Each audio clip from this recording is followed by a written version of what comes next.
Hi, this is Sergeant Betsy Brantner Smith at the National Police Association, and this is the NPA report. I am so excited to bring to you a guy that's had me as a guest on his radio show several times. We've had some really rousing discussions. And so I decided, you know what? I think y'all need to meet him. He's from my native Illinois. And, I bailed out and went to Arizona, but he still remains in Illinois. He's braver than I am. John Anthony, welcome to the show. Hey, thank you so much for having me. We've had a ball every time you come on, Betsy. I And know. I love it's it. I always love something. And it's always some big thing that's happened when we get you on the show. it's so true. We have these incredible discussions, and we're gonna talk more about that because your radio show is absolutely just a gem when it especially in our native Chicago. So I want people to get to know you. So you are Chicago born and raised. You got involved in politics since you were a little kid. Then you became a cop. Then you became a politician. Then you got into media and activism. Tell folks a little about yourself. Well, it's funny because you have to have my 10-year-old tell you who I really am. But married, I'm married for 23 years this last July. I have six kids. One who's no longer with us, my son, 2 years ago, committed suicide in 2000 November 2021. So we're coming up on the 2 year anniversary. As you said, I've also been a social worker too. I was a social worker.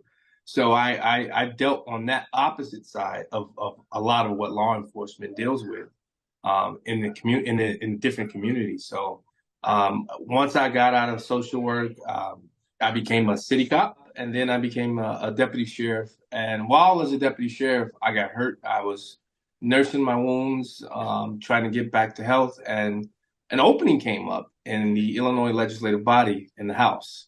And a good friend of mine, her name is Pam Roth. I can say who she is, but she's just an amazing woman. She lives in Texas, actually, and she's just an amazing woman.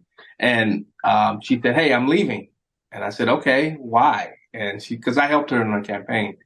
And she says, "Well, I'm leaving and I want to make sure you take my place." I said, "No," because all I ever done was back behind the scene type politics. I never wanted to be in front of the camera with politics. And so she said, "Well, I'm leaving and you're taking my place." And there's no ifs, ands, or buts about it. I knew the political makeup of the area. I knew, the demographics of the area. It was a 95% white district. At the time, I didn't know I was white, or half white, I should say. I wish I had known then. But I knew the counties that were involved, and I was like, yeah, they're not going to accept someone like me. Well, long story short, I go through the process. I I get the nomination. I get appointed as state representative. This was back in 2013, and so I then have to now turn around real quick in 7 months and run for the office now. I ran against a very, very well-known, established Republican, and I beat him like bad, 63-37, like destroyed him. Now And then you were running as a Republican, correct? I am a Republican, correct? Yeah. I am a Republican. So I was the first Black Republican to win office in over 40 years in the state, to serve in the state house. So it was a little historical. I've never been one to make people focus in on my skin color, because I think I'm pretty good at what I do. I'm smart, and I never wanted my skin color to be a detriment to my success. And I say it that way because so many times people look at you, especially when I'm high yellow. That's what they call me. So I'm high yellow. I'm a high yellow black guy. But so when I got the position and won it, um, I think what I tried to do was put to rest that people don't look at people, as Martin Luther King said, on the content of the character, not on the color of their skin. And that was my motto. That's what I ran with. It's about the content of character. And I won, and these people fell in love with me. They fell in love with me because I actually cared about the job. In politics, when you actually care, the people, the guardians of the halls of power of politics, they don't like that. They don't like that when they have people who actually know and care and really want to do the right thing. I didn't care about losing the next election. What I cared about was how do we fix Illinois? Well, first of all, how do we fix the 75th district, which is what I represented? And if the bill that was in front of me didn't affect my district, then I looked out, how did it affect Illinois? And that's one of the reasons why when I got down here, they said I was on like 22 different committees, subcommittees, because when I was a cop, I was trained hostage crisis negotiator. Funny thing is, a reporter interviewed me one day, and he goes, "John, what's the difference between being a police officer and a politician?" I said, "Nothing. I'm still dealing with criminals." Especially in Illinois. Yeah, Illinois has a national reputation for corruption. I don't know how else to say it, right? But true.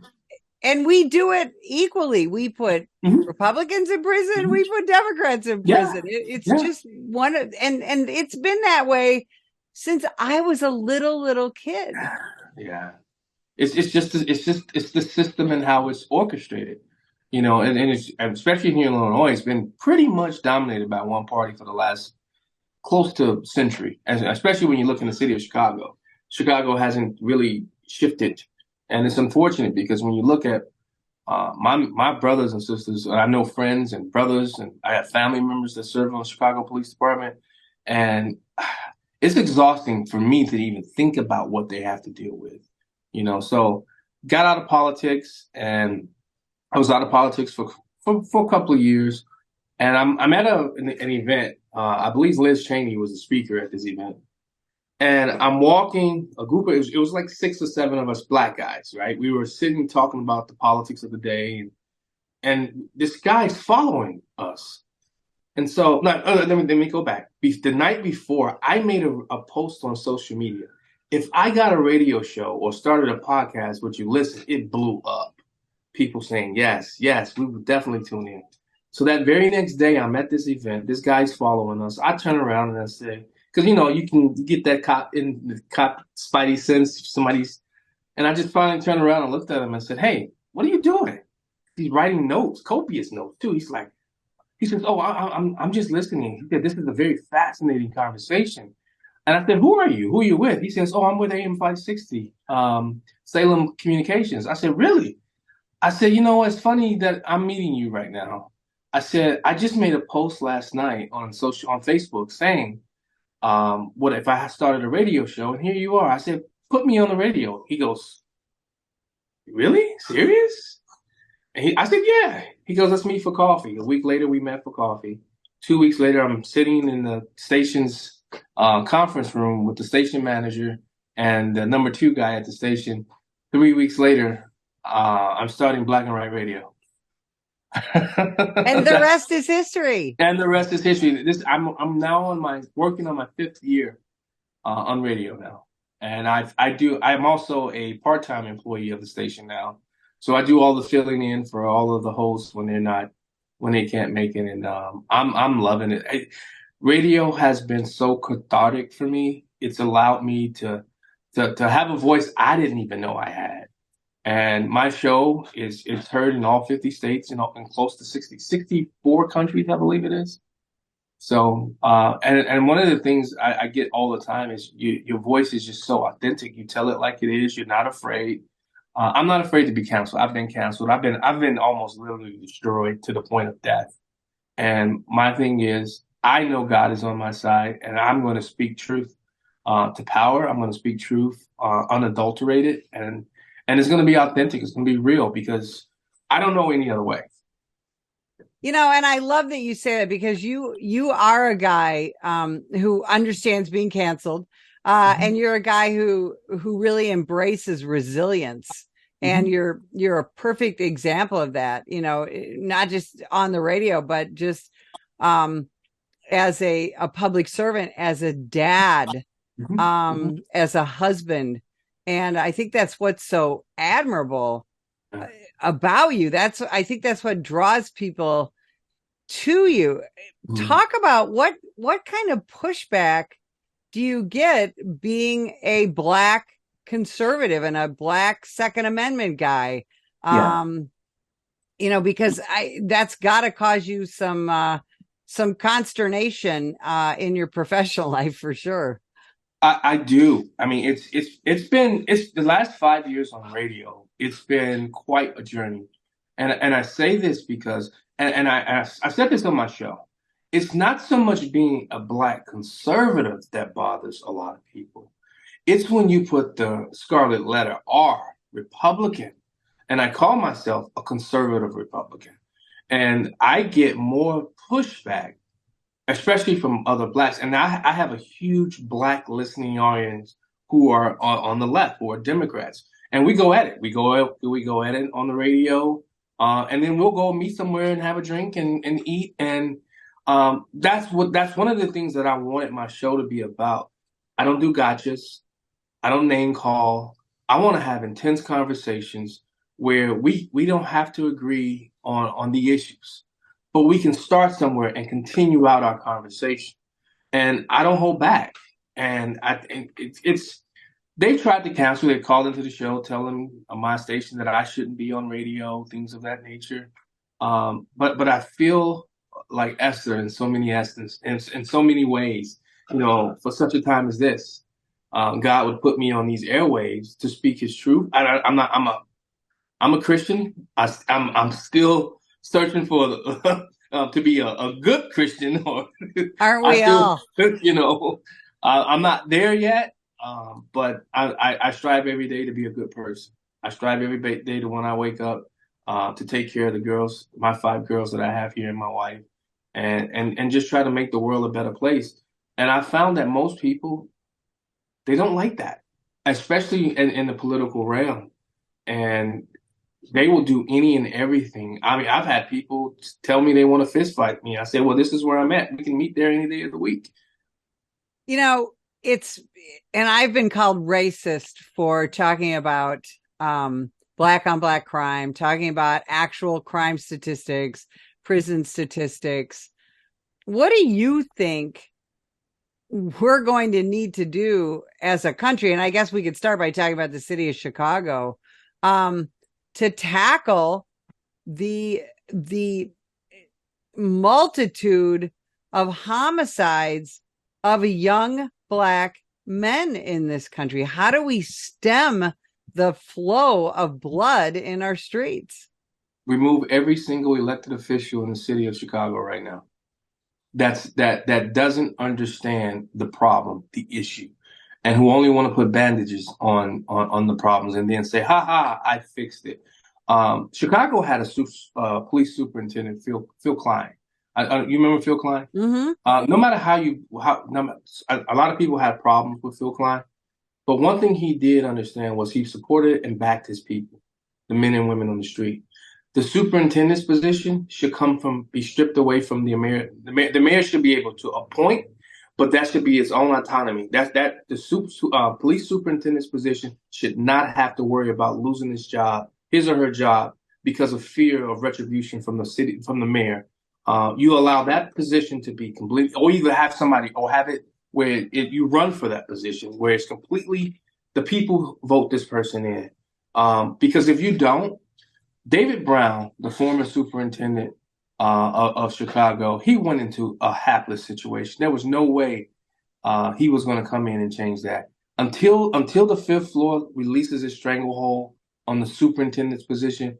I don't see how you can really change it, especially when you have a county state's attorney who will just let anybody off, and then you have a state legislative body who, when I was there, we beat back the Safety Act. That was supposed to be passed when I was there, but it was a group of us police officers, and I was spearheading it, and we pushed that back. We said, no, you want to see a complete chaos in the city of Chicago and the rest of Illinois? You pass all this stuff that you're talking about, and you got to stop allowing these activists to write, who they call them, they're lobbyists, but they're activists.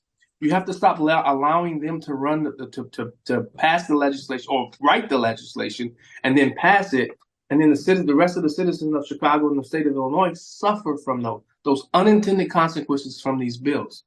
We have to. You want to change that? and you allow police officers to do their job. Remove the foot chase policy, remove all these nuances that strangle real police. And I also say I love the Harvey Two-Face approach.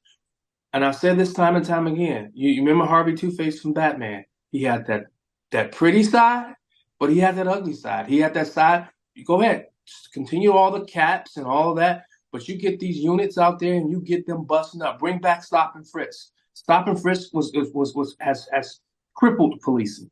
It wasn't something that people used to I forget the word I'm looking for. Profile. It wasn't a profile thing. It was a crime thing. Cops don't racially profile. They crime profile because you know why? They're trained, but based upon their training, their own incidents that they get into. So you want to change and stem that tide. And you know what? Close down every open drug market in the city of Chicago. You have people. You go down on the west side, rocks, blows, weed, and cops are literally right there watching because they're afraid to do their jobs today. We gotta get back behind supporting the men and women who keep us safe. That's just simple. It's really that simple. That's just so well said. And I think I truly believe that most residents of the city of Chicago appreciate the police and they want more Chicago police officers in their neighborhoods. So how is it that they continue to elect people like, Kim Fox, the state's attorney, she's going to be gone, but I'm going to guess someone similar is going to be in her place, or Brandon Johnson, the mayor of Chicago, the guy that you didn't think was going to be worse than Lori Lightfoot, but is. Why do those same people who clearly need and want police officers, why do they keep electing those politicians?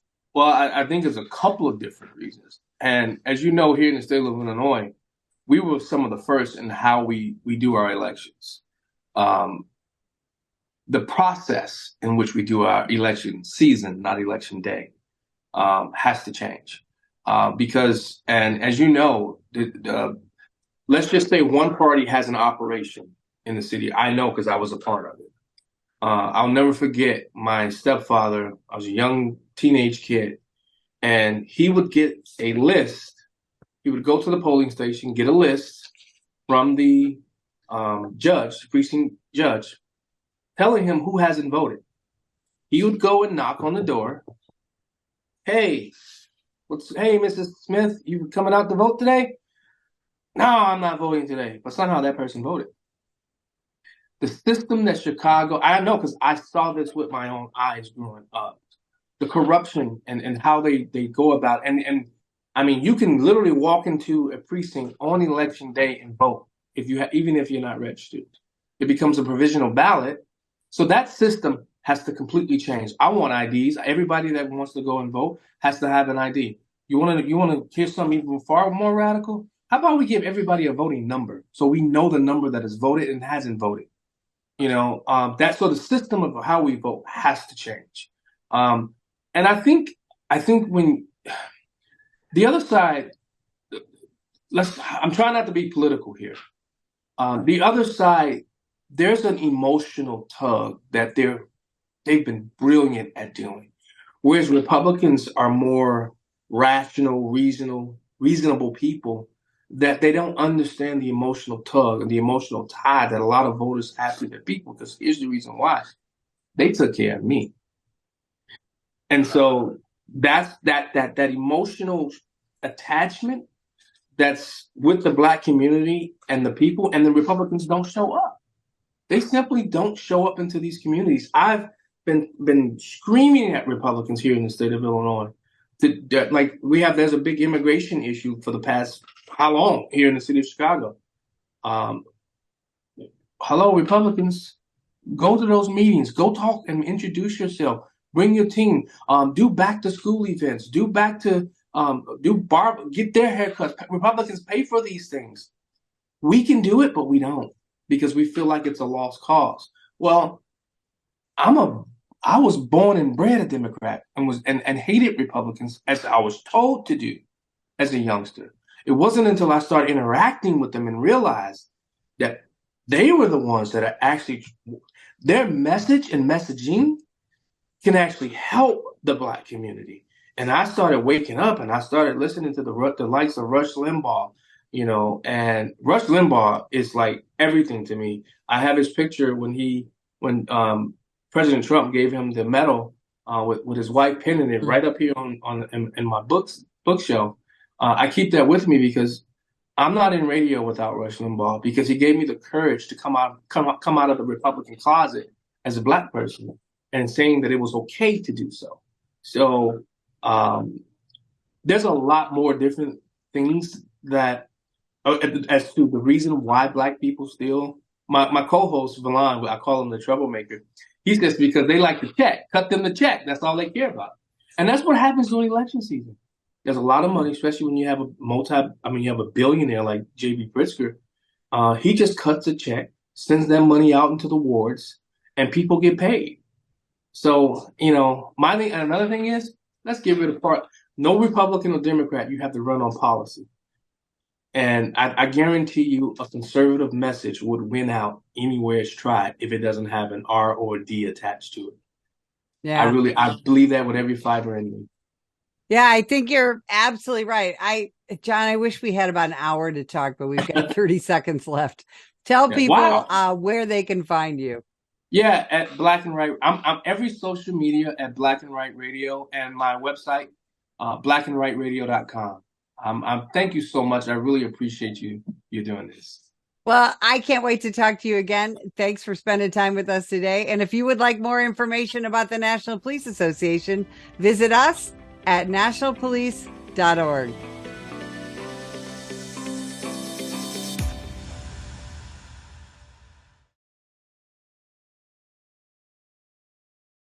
Ma'am, put the gun down!